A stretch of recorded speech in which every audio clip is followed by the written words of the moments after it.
CTV Edmonton, local breaking news with Brendan Purdy. Tonight on CTV News, the search is over. Samuel Bird's remains have been found, and a man has been charged with second-degree murder. Good evening, and thanks for joining us. The search for Samuel Bird is over. Police say they found the teen's remains in a wooded area outside of Edmonton.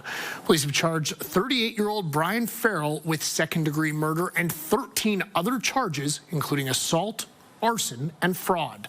Bird was last seen in West Edmonton on June 1st at a house near 150th Street and 106 Ave. A fire broke out at that same house at the end of September. A couple of days later, on October 1st, police said that they believed the Bird was dead. Today, they found his body. Police believe Bird was killed June 1st, the day that he was last seen. Bird's mother, Alana, who's been the family spokesperson throughout the ordeal, thanked police in a social media post, adding, "I want to thank every single person who donated in hopes of finding my boy. Without all the help, we couldn't have kept this search going. I want to say thank you to those who kept me sane since June 1st. The lead investigator on Bird's file says it was a long and complex investigation, and he hopes this resolution will bring a measure of justice to family and friends. Police aren't looking for any other suspects. Thousands of teachers and supporters came together in downtown Edmonton today to march in support of public education. Teachers have been on strike since last Monday. CTV's Gage Guarin has more from the rally. Thousands of people showed up downtown to support public education and to send a message to Premier Danielle Smith, who was speaking at a luncheon inside Ford Hall. We need more funding. We need class cap sizes now. This is what we're here for. It's not for me. It's not for my money. It's for our kids and our future. The rally comes as the teacher strike nears the end of its second week. Bargaining between the teachers' union and the province has stalled. Teachers here say the government needs to address classroom size caps and complex needs supports. I teach grade 4. 2 years ago, I had 37 grade 4s in my class, 10 kids with special needs in the same class, and no full-time support for that. High school social, I have classes of 38, 37, 36. Teachers we spoke with say it's tough being away from their classrooms, but many here hope the strike will end up helping students. It's really hard not being with our students. It's hard going without pay. I'm from a 2-teacher family. But at the same time, I feel like we've been able to take this time for public to understand what is happening in education in this province. I am not a teacher at all, and I think it's just important that Edmontonians and Albertans come out and show our support for educators and public education in this province. Finance Minister Nate Horner has said back-to-work legislation is an option should the strike continue. But teachers are pushing forward. We're going to keep going. And are showing no signs of slowing down. Gates Gorin, CTV News, Edmonton. As protesters filled the streets around Rogers Place, Premier Danielle Smith was inside speaking with business leaders. Over yells and honking from outside, the Premier advocated for private investment. Edmonton's Chamber of Commerce says that despite the extra noise, the event's message was clearly heard. CTV's Connor Hogg has more. While protesters rallied outside Rogers Place, lunch was being served inside to members of Alberta's business community as Edmonton's Chamber of Commerce hosted Premier Danielle Smith for her State of the Province address. Government can only help to create the conditions for the private sector's success. Edmonton's Chamber of Commerce is vital in taking it from there. Smith touched on a number of topics, including her push for federal approval of pipeline projects. We're building the pipeline ourselves. We are simply doing everything we can to launch it and to ensure that it is added to Ottawa's list of nation-building projects. She also spoke about youth unemployment, improving export chains, and tackling crime. Yelling and honking from the crowd outside, audible to those gathered in Ford Hall. Chamber of Commerce President Doug Griffiths acknowledged the impact the teachers' strike is having on businesses as some workers stay home to take care of their kids. Still, he says protests will not overshadow the Chamber's event. Labor disputes happen regularly. Investors are going to be looking for competitive tax rates, a good labor force, and they're not making an investment on what they see in the next 2 days for a protest. They're looking on what they see for the next 10 years. Smith also acknowledged the strike throughout, speculating that diploma exams may need to be adjusted if the job action continues for too much longer. When pressed whether protests were sending a message to economic investors, she responded by saying she hopes for a quick resolution. It's important for families as well to be able to have the things return to normal for their kids. So that's what we're all working towards. I hope we get there very soon. The protests dispersed as the city's business community returned to the office. Connor Hogg, CTV News, Edmonton. The minister in charge of Prairie's Economic Development Canada says Ottawa will consider all potential nation-building projects, including Alberta's pipeline proposal. As a proud Albertan, I can certainly say that Alberta is entitled as any other proponent, to put forward a plan for a project that it feels should be considered as a project of national interest. Whatever Alberta puts forward will go through the same analysis, the same criteria as other proponents. Edmonton MP Eleanor Olszewski says, as of now, the details of any specific pipeline project are currently unknown. She acknowledged Premier Danielle Smith's plan to spend $14 million on the initial planning stages for a pipeline to BC. As far as whether Ottawa would step in to resolve the dispute between the province's premiers over a potential pipeline, Olszewski says anything is possible. She hopes that something can be worked out that's advantageous to both provinces. Traffic on a portion of the Yellowhead, west of Edmonton, is being diverted because of a damaged overpass caused by a semi hauling an excavator. It happened just after 10 this morning at the turnoff to the Wabamun town site. RCMP say a large piece of the overpass fell onto Highway 16. The overpass is closed and eastbound traffic on the highway is being redirected. RCMP say an engineer will assess the structural integrity of the bridge. Police are also reminding drivers to measure twice, haul once.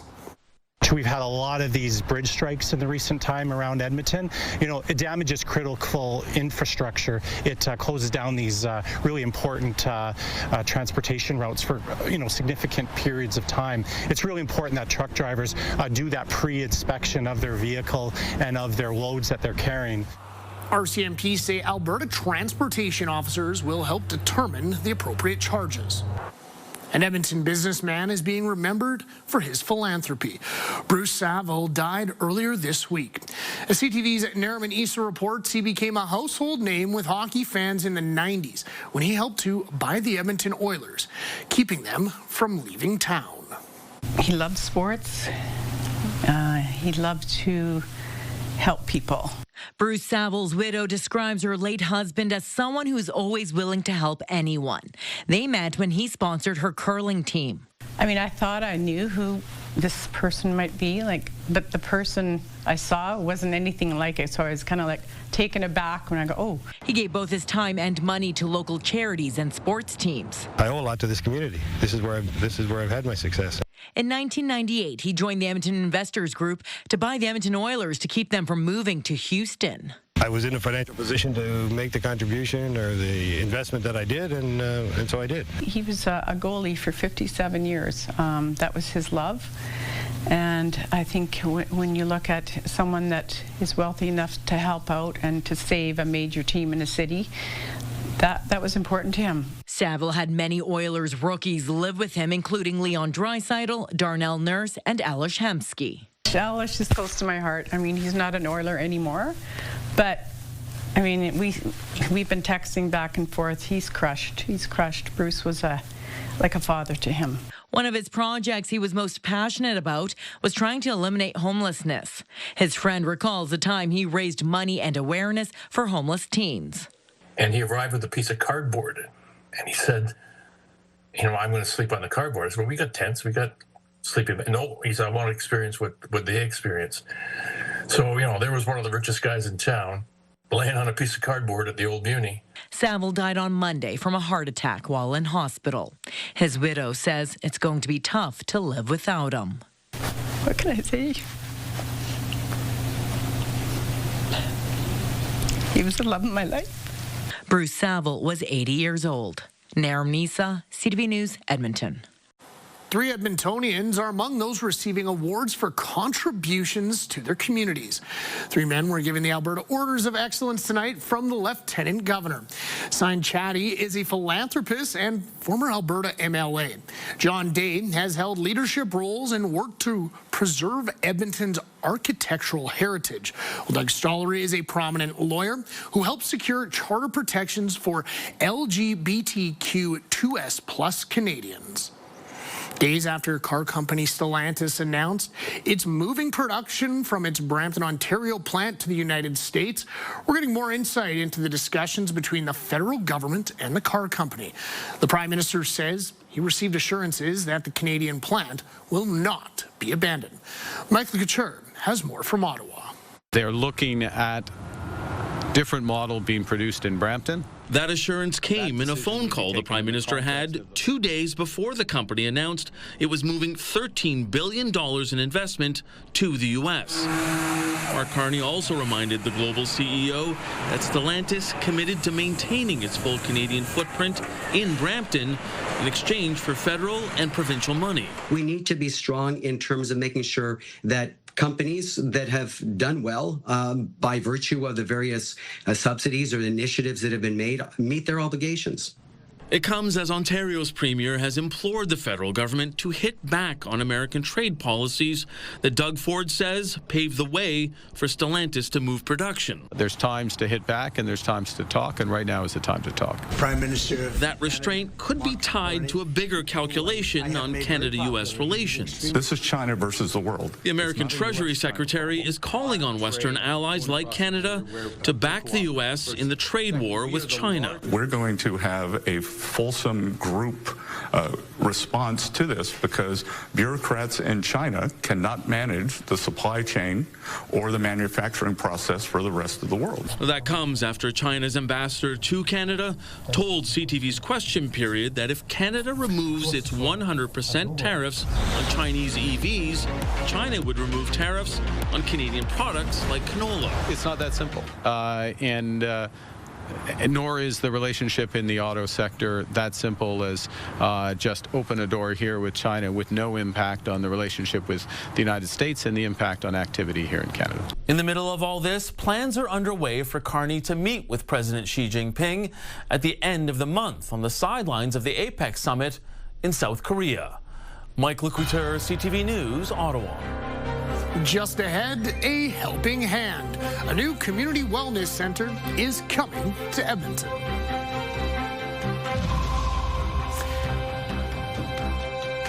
I don't want to risk not getting the cat that I have back. Some gusty wind on tap for tomorrow, and then after a really warm day, a slight cool down for tomorrow and the weekend. Closer look at all that in just a few minutes. Friday on Your Morning Edmonton, a last look at the campaign before Edmontonians head to the polls. Plus, Canadian cartels. The RCMP says 7 are active in Canada. What that means for security in this country.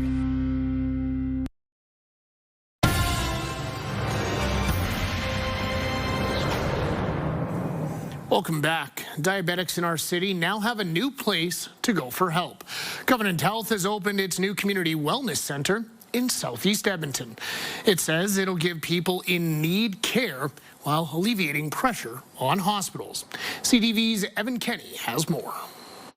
Trying to be positive, and that's all that matters. Sydney Hewitt's life took a turn after being diagnosed with type 1 diabetes this summer. I was a little overwhelmed, and I remember the amount of emotion that I had at that moment was almost too much to bear. Between insulin shots and blood sugar tests, she had a lot of questions. I was crying quite a bit because I didn't know too much about diabetes. Now there's a center to fill those gaps and help diabetics like her. We have lots of patients already coming through, and they're very excited and happy about this. Covenant Health's Community Wellness Hub offers diabetes care and cardiac rehabilitation, services that were originally offered at the nearby Grey Nuns Hospital. This means that people who need to be seen right away in the ER will have space there, and people who have less urgent needs can be seen right here in the Community Health Center in Lakewood. Diabetes Canada says more than 500,000 Albertans have diabetes, and that number could nearly double in the next 10 years. The new primary care center will help us see more and more people in the community, giving diabetics like Hewitt confidence. I think that it'll make them feel a little bit more supported and feel like they're not alone. Parts of the hub opened at the end of September, while the Centre for Diabetes Care started seeing patients last week. Phase 2 of the Covenant Wellness Community will include a residential building and a seniors continuing care center. Evan Kenny, CTV News, Edmonton. Provincial health ministers from across the country are meeting in Alberta. The ministers are discussing doctor shortages, improved training for healthcare workers, and sharing resources across provincial boundaries. Alberta's health minister says this meeting will help when making the case for more healthcare funding. Well, I'm hearing from my counterparts that we have many successes across the provinces. We've all removed barriers within our own provinces and territories, but we are seeing that we have federal challenges that we have to deal with as well. Tomorrow, the federal minister of health will join the summit. A Calgary cat owner says he's facing a dilemma, a pricey dental surgery for his elderly pet, or else surrender it. The Calgary Humane Society is demanding he take medical action or face possible charges and fines. CTV's Tyson Fedor tells us the owner believes it's a risky surgery. Leo, the 15-year-old tabby cat, loves to climb, eat, and play. But in July, his owner, Adam Nixon, noticed a mass growing under his chin one day after work. He rushed Leo to the VCA Marlborough Animal Hospital. The exam and medications costing $288. Wanted some antibiotics for the cat and some painkillers, and then also recommended dental treatment. But the dental treatment soon went from recommendation to mandated, and the fee about $1,500, money Nixon says he does not have. And the worries about anesthetic in such an old cat. Still, Nixon shopped around the procedure at other clinics, offering a slightly cheaper rate. I got 2 vets that told me normally this is an optional treatment, but because the Humane Society is involved, it's not optional anymore. The Calgary Humane Society says it's investigating following a complaint from the vet, but would not comment on the specifics of this case. The clinic acknowledged it alerted CHS, but would not answer any questions. We don't want to seize animals and fill this shelter with them. There is an obligation to report on behalf of veterinarians as well, and so we do get a fair number of those calls. We are duty-bound to investigate. Last week, Nixon was greeted by peace officers at his house who issued him a compliance order demanding he complete the dental work by October 22nd. It's an informal document that really just lays out what we've told them verbally, and so it is most easy for us when we already have direction from a veterinarian who has reported a concern of veterinary non-compliance. I'm trying to weigh the risks of putting him through serious surgery, the recovery of that, potential complications therein, versus just letting him live out a normal life. If Nixon fails to comply, he could face up to a $20,000 fine and a lifetime ban on owning animals if convicted. I know there's some people out there that are going to say, just do the surgery. And if I had some indication that he was in pain, that he needed this, it wouldn't be a question in my mind. Tyson Fedor, CTV News, Calgary. Programming brought to you by James H. Brown Injury Lawyers, the heavy hitters of injury law. Welcome back. Here's the slow pressure system that's been moving across northern Alberta. You've had some showers and steadier rain in northern areas. Further to the south, we've had some scattered showers. That should all start to break down around the Edmonton area by early tomorrow morning. We'll see some clearing. South of the city, Red Deer areas just east of Red Deer could see a few showers in the morning. Fort McMurray and areas north in the morning could see a few scattered showers. I think we'll be under partly cloudy to a mix of sun and cloud as far as skies are concerned tomorrow. And after being in the high teens today, we'll be back to about 12 or 13 for a high tomorrow afternoon. Saturday, partly cloudy skies. Here comes the next system. You can see the snow that will fall Saturday on the BC side of things. I think Sunday we'll probably get some snow in through the mountain parks. Sunday night, you may see some snow across northern parts of the province. For us here in Edmonton, there's a chance of showers late in the day on Sunday. Temperatures still looking to be on the mild side, about 12 or 13 degrees again on Sunday. Cooler after that, though. 6 degrees in Fort McMurray, 4 in Grand Prairie tomorrow morning. Should be about 3 degrees in Edmonton and Red Deer tomorrow morning. Highs in the 10 or 11 degree range right across the north tomorrow. 10 degrees in Red Deer, about 11 for Lloydminster Coronation, and 7 in Jasper. Here in the city, we'll see wind gusting to about 40 or 50 kilometers per hour starting lunchtime through the afternoon. Around 12 degrees for a high, partly cloudy, 13 Saturday, 12 or 13 on Sunday, and then that chance of late day showers. Briefly, we'll see temperatures drop back to about 9 or 10 for Monday, Tuesday, but look at the long-range forecast. Right back into the mid-teens for daytime highs towards the end of next week. So no big cool down on the way between now and the 26th of October. Most of the next week and a half, temperatures are slightly above average. That is your forecast. An exhibition displaying the works of one of the most influential street artists has arrived in Edmonton. Miriam Valdez-Carletti has a preview of what you'll see and experience. Inside Edmonton City Centre is a small glimpse into the world of anonymous British artist Banksy. I think the fascinating thing about him is that he paints and creates such a political statements, but nobody knows who's behind this. His submersive anti-capitalist street art famously uses dark humor of stencil drawings. People might not know what he looks like, but his art speaks for himself. We weren't super familiar, but the more we go through the exhibit, his work is obviously known worldwide. He becomes a lot more familiar as you go through the exhibits. Like, I knew about Banksy and that he did like a lot of graffiti art, but then I didn't realize that it was like almost like an activist too. Organizers say this is a rare experience Edmontonians should take advantage of. For me, I feel like we're exposing people to art who don't have the opportunity to be exposed by the art or go to Europe to see the actual buildings where he painted on. I've always loved Banksy's work, and I've seen a couple of pieces in the wild as well, so I was like really excited that something like this was coming to Edmonton. The collection features original pieces and certified replicas of paintings and statues. His work offering people a taste of political and social commentary. I love the political elements to it. Kind of makes people think a little bit more about what they're seeing and about political climate. Including his take on working from home during the pandemic and other themes. The conversations that sprout from his graffiti show the power that can come from a paint can. Art is like a personal expression of what you feel the artist was trying to portray to you. A t-shirt spray painting station will see proceeds go to the Edmonton Bissell Centre. The exhibition runs until January. Miriam Valdez-Carletti, CTV News, Edmonton. The city of St. Albert has created an interactive Halloween map for families. It shows homes that are going out of their way to make trick-or-treating a little easier for kids with allergies and disabilities. CTV's Amanda Anderson has the story. And this particular home is allergy-free. The type of information parents of kids with disabilities now have at their fingertips.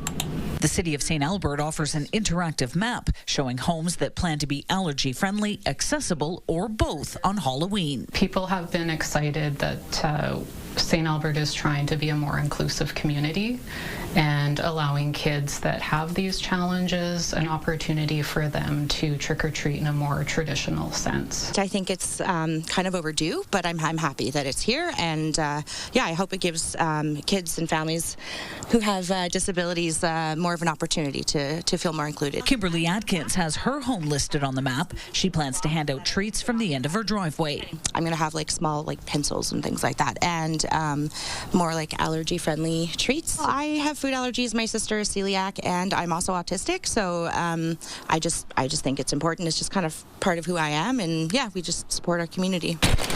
The idea for the map came after the city hosted its first Treat Accessibly Halloween Village, a daytime event that brings treats to the curb, removing barriers for trick-or-treaters. The St. Albert Halloween Village has kind of put that thought into people's head about, hey, it's not actually that hard to take my trick-or-treating table or bowl down to the street. More and more of these signs are also popping up in neighborhoods.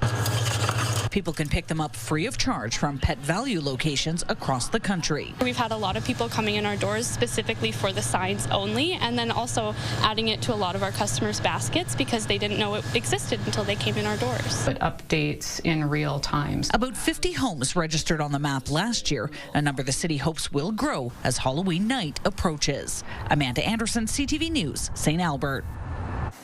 Alrighty, folks, that is all from us tonight on CTV Edmonton. Thank you so much for wrapping up your Thursday with us. I'll be back on the hot seat once again tomorrow night. Until we see you then, take care and goodbye for now.